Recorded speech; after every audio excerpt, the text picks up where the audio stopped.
The Ransom of Mercy Carter, Chapter 4, The Connecticut River, March 2nd, 1704, temperature 10 degrees. Eben saw his sister's smiles etched in the snow and their hair in the weeping branches of the willow. Yet he was not the captive, possessed by rage. It was Ruth who stomped and fought and spat. When Joanna took the hand of her mother's killer, Ruth trembled with anger. "I won't forgive Joanna," Ruth said in Eben's hearing. "She suffers from blurry eyes, and maybe she didn't see it happen, but she's been told." Eben said nothing. "I can't forgive Mercy either," said Ruth. "How could she just walk away and let them kill Jemima?" Jemima's death had already seemed remote. 6 more captives had been killed since then. Eben hardly thought about them. To his shame, he thought about his stomach. They had had almost nothing to eat in 3 days. When he was not thinking of his sisters, he was remembering his mother's hasty pudding, how she would add hot milk and maple sugar, her baked beans, how she mixed in molasses and chunks of ham to make the most wonderful dinner. "And I will not forgive Joseph Kellogg for making a game of it," said Ruth. Eben let Ruth yell. He didn't mind being yelled at, but the elders had lost patience with Ruth. The French had used Ruth's house to shelter their wounded during the battle. Ruth's mother had stepped across the bodies of her son and husband to nurse the bleeding French soldiers. Eben found this an act of Christian service beyond anything, maybe even beyond Christianity. Who could understand Mistress Catlin saving the lives of those who had just killed her children? Minutes later, when Ruth was shoved out of the front door and into the line of captives, her mother actually waved goodbye in the doorway, the only English settler left behind on purpose. "Listen to Sarah Hoyt," cried Ruth. Her long, bony face was twisted with anger and hunger. "She's actually laughing. I despise her. It dishonors the dead to make friends with their murderers." Eben's heart broke for Ruth. Was that how she believed her mother had behaved? Dishonoring her dead? Please stop here and answer question 1. Ruth stormed over the snow to holler at Sarah, and Eben hoped Sarah would answer gently. But Ruth was caught by her Indian, who did not want the children's play interrupted. Ruth attempted suicide. She lunged at the Indian, grabbing his knife from his belt. Eben ran forward, crying, "No, Ruth, no, she doesn't mean it," he shouted to the Indians. "Don't!" But her Indian simply caught Ruth's wrist in what must have been a painful grip and retrieved his knife. Ruth was willing to hate her own as much as she hated the Indians, but the Indians did not accept her hate. They respected her. No matter what Ruth did, they thought more of her. They had even named Ruth, using a special word to call her. She didn't come. Mahakema, they had called her, and they enjoyed saying the word. It just made Ruth madder. It was amazing that Ruth would survive to kick and scream, she whose lungs had seemingly destined her for an early grave, while many who would be useful to the Indians, who would lift and carry and obey, were killed. It came to Eben that the Indians were not deciding who deserved life. They were deciding who deserved captivity. Being the property of an Indian was an honor. He just wished they were worthy of being fed. Please stop here and answer question 2. They marched. "Ask your Indian his name," Mercy said softly to Eben. "They like that." So Eben patted his chest and said, "Eben." Then he touched his Indian's arm and said, "Who are you?" "Thorak-Wanikan." Eben said it over and over until Thorak-Wanikan nodded and Eben supposed he had the pronunciation right. Mercy pointed to a squirrel sitting on a branch. "Thorak-Wanikan," she said. "What is that?" "A rosin." "A rosin," repeated Mercy, and Eben echoed her. "A rosin. Squirrel." Eben would rather have had a knife pierce his chest and kill him than live to acquire an Indian vocabulary, but it was something to do, and it kept Mercy cheerful. Eben did not much care if he lived, but he could not bear the thought of one more girl dying. By nightfall, Eben and Mercy possessed a vocabulary of 21 words. They knew redbird, sky, rock, spruce, knife, and the difference between wood and woods. They knew fire and foot and hand. So when Thorak-Wanikan took Eben's pack, gave him a light shove toward the forest, and said in Mohawk, "Firewood," Eben realized he was being sent to gather kindling. For the first time on the march, the Indians were going to permit a fire. The prisoners would be warm and have hot food. "Go," said Thorak-Wanikan in English, and then in his own tongue. Never had Eben been given an order he was so glad to obey. Moments later, Joseph Kellogg was thrashing through the snow after him, breaking up fallen limbs and snapping off dead branches. Evan envied Joseph, whose older brother, father, and two sisters were on this march. How lucky Joseph was that his family had been largely spared. Of course, Joseph had not been allowed near his father or brother. His sister Rebecca was kept entirely separate by her Indian, and Joanna, whose eyesight was so bad, he was not allowed to help either. Still, Joseph did not have to imagine their final hour. Fire, Joseph was saying. Joseph, we're going to get warm. We'll dry out our moccasins, agreed Evan, and our pants and our blankets. We can warm our feet by the fire all night long. Do you think there will be food? Asked Joseph. No, said Evan. The French soldiers were gone, having moved ahead, fallen behind, or taken another route. They had still left 300 to feed, and no Indian had gone hunting. They were too busy pushing their captives and carrying their wounded.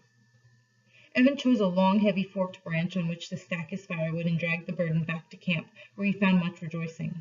The Indians, it seemed, had paused here on their journey south from Canada to go hunting before the battle. Under the snow were stored the carcasses of 20 moose. 20! Evan had to count them himself before he could believe it, and even then he could not believe it. Evan was no hunter. If he'd gotten one moose, it would have been pure luck. But for this war party to have killed 20, dragged every huge carcass here so that there would be feasting on the journey home, Evan was filled with respect as much as hunger. Please stop here and answer question 3. The Indians made several bonfires and built spits to cook entire haunches. They chopped the frozen moose meat, and Thorwanikin and Tonahorn sharpened dozens of thin sticks and shoved small cubes of moose meat onto the skewers. The women and children were each handed a stick to cook. The men were kept under watch, but at last their hands were freed and they too were allowed to eat. The prisoners were too hungry to wait for the meat to cook through and wolfed it down half raw. They ripped off strips for the littlest ones who ate like baby birds. Open mouths turned up, bolting one morsel, calling loudly for the next. When the captives had eaten until their stomachs ached, they dried stockings and moccasins and turned themselves in front of the flames, warming each side, while the Indians, not on watch, gathered around the largest bonfire, squatting to smoke their pipes and talk. The smell of their tobacco was rich and comforting. The wounded were put closest to the fire, and hurt English found themselves sharing flames with hurt Mohawk and Abenaki and Huron. One of the Sheldon boys had frozen his toes. His Indian came over to look, but shook his head. There was nothing to be done. Ebenezer Sheldon could limp to Canada or give up. I guess I'll limp, said Ebenezer, grinning. Thorwanikin had taken 4 scalps. Nobody wanted to watch, but nobody could look away. With the flat of his knife, he scraped off the flesh from the underside until he had just skin and hair. He poked a roll of holes along the edges of the skin. As calmly and carefully as Mercy would stitch a hem, he stretched the scalp and stitched it, loop by loop, to a hoop of a willow wand. It looked as if someone had painted in a spider's web and hung a horse-tail from it. Every captive knew whose scalp had just been stretched, but it seemed impossible. How could the farmer, who had worn his brown hair long and tied in a double knot, be part of this strange thing Thorwanikin had just created? The relief of warmth and food made the captives talkative. Until now, the Indians had permitted little speech, but tonight their anxiety seemed gone. Mercy asked Thorwanikin if she and Sarah could sit with Evan, and he nodded. You asked him in Indian? Said Sarah. How did you learn? I've learned some too, said Evan. I like having something to think about besides. He stopped. The golden yellow of the firelight looked like his sister's hair. You did your best, Evan, Sarah said, and for a moment Evan thought Sarah was going to kiss him. But her kiss landed on the wind-chapped cheeks of sleeping Daniel, cuddled for the moment in her arms instead of Mercy's. They sat watching as the Indians bundled small children in layers of blankets and tucked them in a row close to the fires. My theory, said Evan, is that being captive is an honor for the strong and the uncomplaining. Sarah and Mercy considered this. Then why is Ruth alive? She complains all day long, said Sarah. But she isn't sobbing, Mercy pointed out, and she isn't actually complaining. She's calling them names. She attacked her own Indian this afternoon, did you see? She was going to stab him with his own knife. They giggled. It was scary to watch Ruth, and impossible not to. Instead of a blow to the head, though, Ruth was usually given food. It wasn't a method anybody else wanted to try. But Eliza doesn't fit your theory, Evan, said Mercy. She hasn't spoken since they killed Andrew. If you let her go, she stops walking, yet they're patient with her. I admit, Eliza isn't brave, said Evan, but she's in a stupor. Maybe they respect her for caring about her husband so deeply. Mercy had never liked thinking about Eliza marrying an Indian, but what was her own future now? Would Sarah, would Ruth end up marrying an Indian? The image of Ruth Catlin agreeing to obey an Indian as her lawfully wedded husband made Mercy laugh out loud. And they let Sally Burt live, Sarah went on, and she's about to give birth right on the trail, just letting her husband walk with her, and he's the only one they let do that. Sally's courage was inspiring. 8 months pregnant, big as a horse, and she bounded along like a 12-year-old boy. She had even taken part in the snowball fight. I'm having this baby, she said when Mercy complimented her. It's my first baby. I know it's going to be a boy. I'll know he'll be strong and healthy, and I know I will be a good mother. That's that. In Mercy's opinion, Sally Burt was holding her husband up and not the other way around. If she could be half as brave as Sally Burt, she would be satisfied. At a crunch of footsteps, they looked up, and then they stopped talking. Ruth was dangerous. Not because of her habit of throwing things, but because every word she spoke was upsetting. They had begun to see that part of survival was staying calm, and Ruth could not be calm. Even the way she sat down next to them, flouncing her skirt and whipping her cloak, was angry. Nobody asked what she was angry about now. She probably felt they shouldn't have eaten Indian meat. Please stop here and answer question 4. Sarah chewed thoughtfully on the end of her skewer until she had shredded the wood like a tiny broom. Then she poked it in the snow and drew aimless patterns. Suppose we do live. Suppose we do get to Canada. Then what? I think we'll be slaves to the French, said Eben. The French are Catholic, said Ruth. It's probably better to be dead. Then slaves to the Indians, he said, shrugging. I'm already a slave to Thorpe Wannikin. I fetch his wood and cook his meat. Sarah shook her head. You're not going to be a slave, Eben. Your Indian likes talking to you. I think he may adopt you. That is disgusting, said Ruth. Adopted by a savage? Can you imagine living like this forever? Eating like animals, sleeping in snow caves, sharing your fire with your father's killer? We must pray for ransom. Ruth took her position as oldest and wisest. Eben, never speak another syllable in that savage language. You and Mercy should be ashamed. How many dead did we leave in Deerfield? And you bounce alongside their murderers, saying, Tell me the word for squirrel. Eben hung his head. Mercy's cheeks stained red. Ransom, said Ruth. That is the word you must cherish, an English word and an English hope. Sometimes the governor of Massachusetts was allowed to pay the French to get a captive back. It took months or even years, with negotiations traveling back and forth, bearing gifts or making threats. Because of the war, Boston jails were full of French prisoners, and sometimes those men were exchanged. But it puzzled Eben that the Indians would make such an effort. Why walk all the way from Canada to Deerfield in this terrible season, suffer hunger, lose brothers, take the immense trouble to carry 100 captives back to Montreal, just to sell them home again? He decided not to say that he thought ransom was unlikely.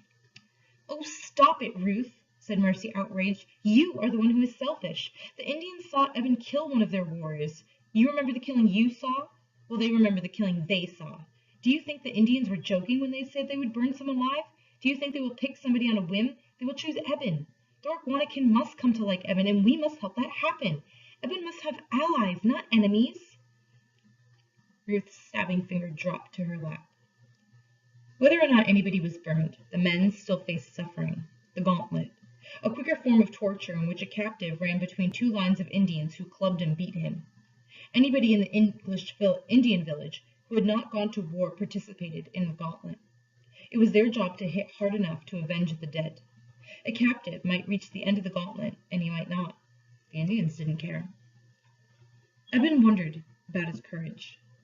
Could he stay on his feet and endure the blows? Or would he be another Jemima and give up? Please stop here and answer question 5. In the morning, they divided what was left of the meat, not much, and marched another mile. Every step they could hear wolves howling, and Eben was afraid and also surprised. Wolves did not normally gather in packs as large as this must be, nor did they usually howl so much by day. The English bunched together, keeping close to the Indians. The Indians were armed, but would they protect their captives from wolves, or just laugh if stragglers fell? The mothers who were still alive, 10 killed so far on the trail, by Eben's count, never mind the ones killed in Deerfield, were uniformly exhausted. They were used to labor every day of their lives, but they were not used to marching, and almost all had had babies recently. They lacked the strength for the grim pace, and the Indians lacked interest in helping them. If you were near your mother, or anybody else's mother, you had to prepare to witness her death, and no one could ever be prepared for that. So the children avoided their mothers. Today, appalled by the new threat of wolves, mothers tried to summon their children, but the children did not come. They burst out of the thick woods to find what could only be the Connecticut River. Low banks edged a frozen expanse that formed a smooth road north. Eben would have loved to farm here. Even hidden by the snow, this was beautiful country. It was a sin for the land to lie vacant. God expected men to use their talents, not bury them, and he expected land to be used, not buried beneath trees. Every field of corn, every fence and gate, every axe against a tree. These turned wilderness into England. Eben plotted the English town that would rise here, seeing property lines stretching down to the water, choosing the low hill on which a meeting house would be built. At the river's edge waited another whole band of Indians, surrounded by yapping dogs and empty sleds. If it had not been for wolves howling at all, but sled dogs. It was as amazing as the 20 frozen moose, the planning that had gone into this journey. Eben felt there must be some strategy here, some background to the attack on Deerfield that he could not yet understand. If the attack had been meant to keep the English from taking more wilderness, surely the destruction of Deerfield was enough, but maybe not. Maybe the true horror for Massachusetts would be lost children. Maybe it was the children the Indians wanted. But then why bring all these adults? Perhaps so the Indians could litter the path with bodies, like words on a page spelling, "Get out, leave our land." Then why bother with moccasins and moose meat? Had the Indians anticipated riches and wealth? And so the sleds were not carrying for children, but for carrying gold and fine furs and silver plate? But nobody in Deerfield was rich. You went to the frontier because you were poor, not because you were rich. Surely the French would have known that. "Monadnock," said Mercy's Indian. Eben did not know the word or any of the syllables in it. Mercy frowned, trying to work it out. She shook her head at Tonahorns. He pointed at her. "Monadnock," he said again. His voice lingered on the M's and N's, humming like a bee, and then, hand on his chest, he repeated his name. "Tonahorns." He pointed at Mercy. "Monadnock." Mercy had been given an Indian name. Eben shivered. Names had powers. It occurred to him that the real name of his 11-year-old had a terrible power. Mercy. The Indians might show mercy to her, and she, in turn, might show mercy to them. Ruth said sharply, "Do not answer. You are English. Your name is Mercy Carter. Scorn him." "Ruth, that isn't fair," said Sarah. "Tonahorns owns her. She has to do what he says. Mercy, ignore Ruth." Mercy had not even heard Ruth. She heard only the syllables meant to drag her or tempt her into another language and another life. Monadnock. Please stop here and answer question 6. Each Indian sled was made of curved wood, like a shallow, flat-bottomed spoon. Along the upper rims were lacing thongs. Strung out in front of the sleds were an eager, streaming team of dogs. For the most part, the wounded had died or were now walking on their own. Only a few had to be wrapped in furs and placed on sleds. The heaviest plunder was repacked and tied in with them: brass pots, iron pans, carpenter's tools, and fine long guns. The Indians decked a sled with their own furs and the stolen colts of the English, and into the sled they tucked Eunice Williams, who was 7, a beautiful child with black hair and eyes and very rosy cheeks, and 2 golden-haired 3-year-olds, Waitstill Warner and her cousin Mercy's Daniel. Eunice was in charge, and she had a wonderful time. They played I See This, and they played Count the Trees. Waitstill could count, but it didn't mean anything to her yet, so she just called out any number. 4, she shouted several times, and Eunice would say, 4, good for you, Waitstill. Waitstill's mother had been killed on the march. Waitstill was too little to understand, and although she had asked often where mother was, she was easy to distract. The 3 children spilled out if the dogs took the curves too quickly or hit a rock beneath the snow, but they weren't very high up, so it was rolling over rather than falling off, and they just giggled while somebody ran to stop the dogs and rearrange the children. There were also sledges with runners. These were heavier and could carry more without spilling. These were pulled by men, English men. The children had seen their fathers on leashes, tied and led. They had seen their fathers helpless to give them food, keep them warm, or even keep them alive. Now they saw their fathers attached to traces, grunting and pulling like animals. Please stop here and answer question 7. The mothers had no choice but to keep plodding. Ride on the sleds were never offered to them. The children gathered around the Indians, clamoring for the privilege of riding. Everybody wanted a chance to be warm inside the furs and wave at the others and rest from the constant march. Running boys dashed alongside, bothering the dogs and trying to hang on to the end of the sled and be towed. After a while, they played ball as they marched, using snowballs and calling out which trees up ahead were the goals. Ebenezer Sheldon limped on. Frozen toes or not, Ebenezer never slowed down and never complained. He was the third English captive to be named, after Ruth and Mercy. His was an easy name to translate, Frozen Leg. Eunice's Indian began teaching her to count in Mohawk, and by noon, Eunice Williams, yelling over the snow from her sled, could count from 1 to 10. So could Mercy and Eben. So, in fact, could most of the children, shouting out the numbers as they pelted each other with snowballs. Mercy wondered what Eunice's father was thinking about as Eunice began singing in Mohawk. The minister had not been made to pull a sledge, nor was he carrying a load. His Boston relatives were the most important ministers in all the New World, Increase and Cotton Mather. The Mathers would pay anything to get the Williams family back.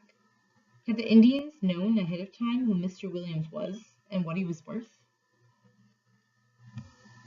Please stop here and answer question 8. Mercy considered again Ruth's idea that there was a traitor. Had someone sold out, telling the French and Indians in which house to find the minister, that his relatives had power and money? More than one Indian seemed to believe that he was the owner of Mr. Williams. There was a moment when Mercy thought they would divide the minister with a hatchet. But he still lived, and they let him lead prayer and once sing psalms. Black and gray and brown cloaks and hats stretched ahead of her. She counted brothers. Sam and John and Benny were up ahead, each with his own Indian, doing fine. She counted cousins. Will and little Mary were managing. She counted the children on the sleigh, Eunice and Daniel and Waitstill. Miles and miles they marched, past the barren silhouettes of chestnuts and straight poles of pine and the sagging arms of spruce. She could remember what had happened in Deerfield, and yet she could not remember. It seemed sealed off, like a folded letter fastened with wax. "Can the Indians still be afraid of pursuit?" said Sarah Hoyt. "I can think of no other reason for such a desperate pace." "Ice," said Eben briefly. "Spring is coming. If the river thaws, there's no easy way path north. We'll have to work our way through the forest, and they have to be worried about food. I suppose it's better to stay hungry and cover many miles than stop to find food while an English army catches up." Nobody wanted the English to catch up. Indian scouts at the rear would see the English long before the English saw them, and as usual, ambush would lead to yet more English death. And if the Indians were really pressed, they might melt into the wilderness and leave the captives to die alone, and that was the worst image of all. "Look," said Eben, "the ice is broken by that creek. Let's get a drink." Avoiding the soft ice, the captives knelt, cupping their hands to scoop up water. Indians carried little wooden cups attached by a thong to the waist and could drink with dignity, but the prisoners had to take one swallow at a time with their hands. Eunice Williams stood up on her sled, a dangerous trick with the dogs racing, and the sled jarred with every rut and ridge. She waved gaily. Her black hair swirled, her straight white teeth flashed an excited smile, and her cheeks were red as berries. To stop Eunice from risking a really rough fall, her Indian lifted her out and placed her on his shoulders to ride, putting Joanna Kellogg and Thankful Stebbins in the sled instead. Eunice would be adopted, thought Mercy. The Indian will keep such a beautiful, happy child for his daughter. English women had babies all the time, 6 in this family, 12 in that, but Indian women hardly ever had more than 1 or 2. And the smallpox that had ravaged Boston last year had probably done worse to the Indians. It always did. So, were the Indians in need of children? Perhaps the Indians came to Deerfield on a hunt for children, Mercy thought, just as they might come to the forest on a hunt for deer. Perhaps Mr. Williams means nothing. Perhaps it's Eunice who means something, and Daniel, and me. Mercy Carter. Monadnock. It was warmer, and Mercy let her hood drop to her shoulders. When the sun struck her face, she repeated softly the Mohawk word for sun. "Oh, Eben!" breathed Mercy, thrilled and astonished. "Guess what?" The glare off the ice was bothering him, and as the temperature rose, the snow on the frozen river was turning slush. His moccasins were soaked, and his feet were so cold he could hardly bear the pressure of each step. "What?" "I can figure out Mohawk words, Eben," she said, excited. "Sun was one of the first words Thorakwanakon taught us, and we learned to count, so I know the number 2. Thorakwanakon means 2 suns.